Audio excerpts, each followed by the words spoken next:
All right, here we go, another video. This is going to be our starting video of project. Actually, it's not project, I'm sorry. It's the Prospector. And what do we mean by the Prospector?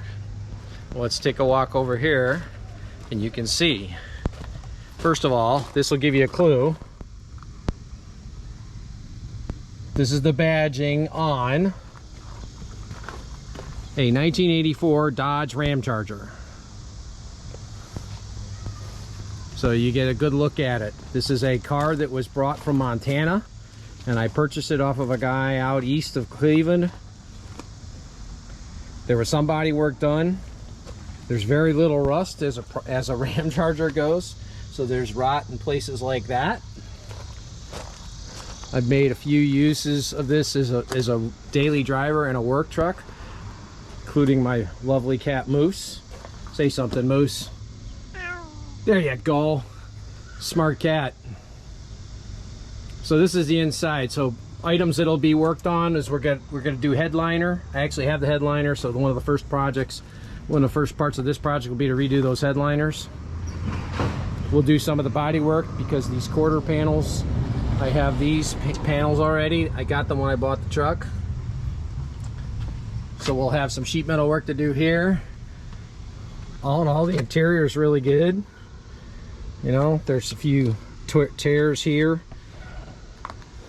I know my wife would love me to change this seat because it leans back too much. We just had the windshield replaced. We've got some speaker work to do. Broken speaker.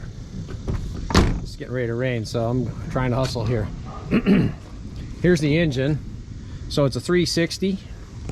This is actually, point to note, this is the Royale version, 150 Royale SE version. So this is the luxury model. So it has air conditioning.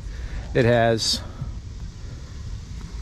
the bigger alternator. I think it's the 60 amp alternator instead of the 45.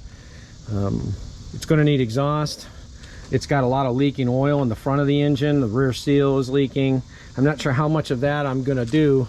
You might want to comment, should we put a hemi in this? That's an interesting question because this one has the TorqueFlite 3-speed automatic that's been rebuilt, and there are adapter plates that let you hook that right up. So we'll probably have some axle work to do because that axle seal is leaking. It's a little greasy. Obviously paint and body, and gotta love the aerial view here with all the rust. Lots of patina, lots of natural character. Lots of natural character in this vehicle. Fun fact, on the 84, they don't do the gun sight grills. This is the checker grill, I think they call it. And we'll probably have to do something about the missing hood ornament too. So it's getting ready to rain. In fact, it's going to be storming like a banshee around here probably for the next hour. Anything you want to say, Moose, before we go? Huh? Say something again. Prove that it wasn't a fluke. Of course not. Camera shy cat. So until the projects get started, until this gets started, we'll see ya.